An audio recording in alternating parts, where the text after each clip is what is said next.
Bilaspur press club के लोकप्रिय संवाद कार्यक्रम हमर पहुना में केंद्रीय आवासन एवं शहरी कार्य राज्य मंत्री और बिलासपुर सांसद तोखन साहू शामिल हुए। इस दौरान उन्होंने अपने राजनीतिक सफर, केंद्र सरकार की योजनाओं, बिलासपुर के विकास और छत्तीसगढ़ी भाषा सहित कई मुद्दों पर पत्रकारों के सवालों के जवाब। कार्यक्रम की शुरुआत प्रेस क्लब अध्यक्ष अजित मिश्रा और पदाधिकारियों ने केंद्रीय मंत्री का स्वागत करके की। प्रश्नोत्तर सत्र में तोखन साहू ने बताया कि उनका राजनीतिक सफर एक साधारण ग्रामीण परिवार से हुआ। अकाउंटेंट की नौकरी के दौरान पंच का चुनाव जीतकर उन्होंने जनसेवा की शुरुआत की और सरपंच, जनपद सदस्य, विधायक, सांसद से होते हुए आज केंद्रीय राज्य मंत्री बने। उन्होंने अपनी सफलता का श्रेय जनता, कार्यकर्ताओं और पार्टी नेतृत्व को दिया। मंत्री बनने के अनुभव को शेयर करते हुए उन्होंने कहा कि प्रधानमंत्री कार्यालय से अचानक फोन आने पर उन्हें नई जिम्मेदारी की जानकारी मिली। उन्होंने प्रधानमंत्री नरेंद्र मोदी की कार्यशैली की सराहना करते हुए कहा कि वे अपने सहयोगियों और उनके क्षेत्रों की गहरी जानकारी रखते हैं।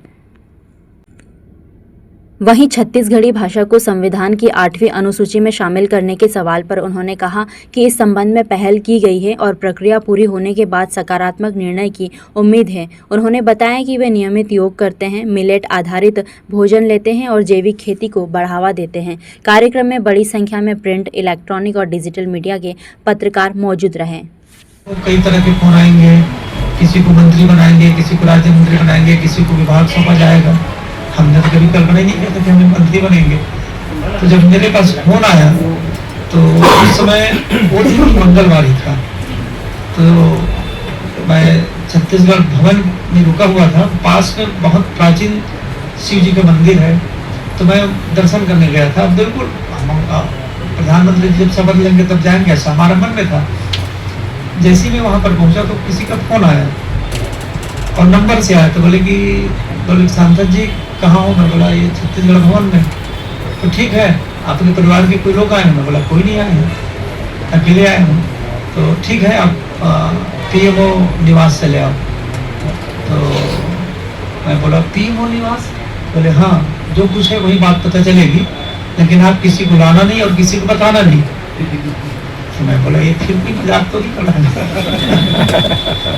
तो मैं बोले फिर दर्शन किया। जब मैं आ गया तो पहले दर्शन तो करी, जल्दी जल्दी दर्शन किया। फिर मैं सोचा ये कोई मजाक तो नहीं कर रहा है। मैं फिर उसी नंबर से लगाया। यदि मजाक करने वाला होगा तो भी पता कर लो। तो बोले उसी नंबर से लगाया, तो बोले कि मैं तोखन साहू बोल रहा हूँ।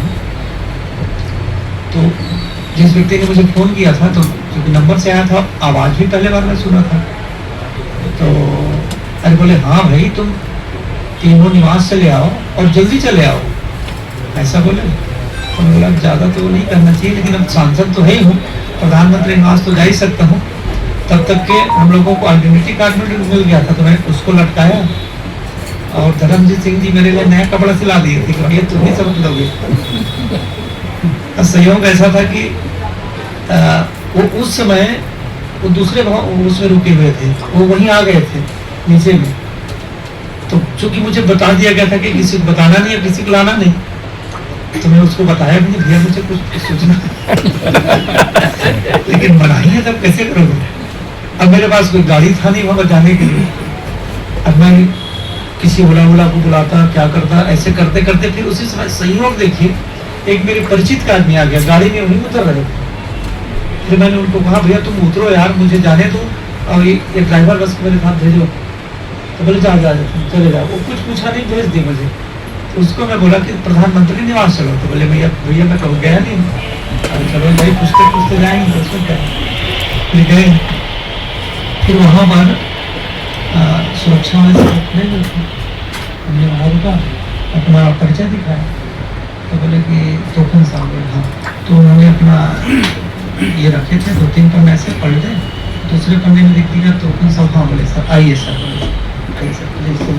तो मैं समझ गया कि मामला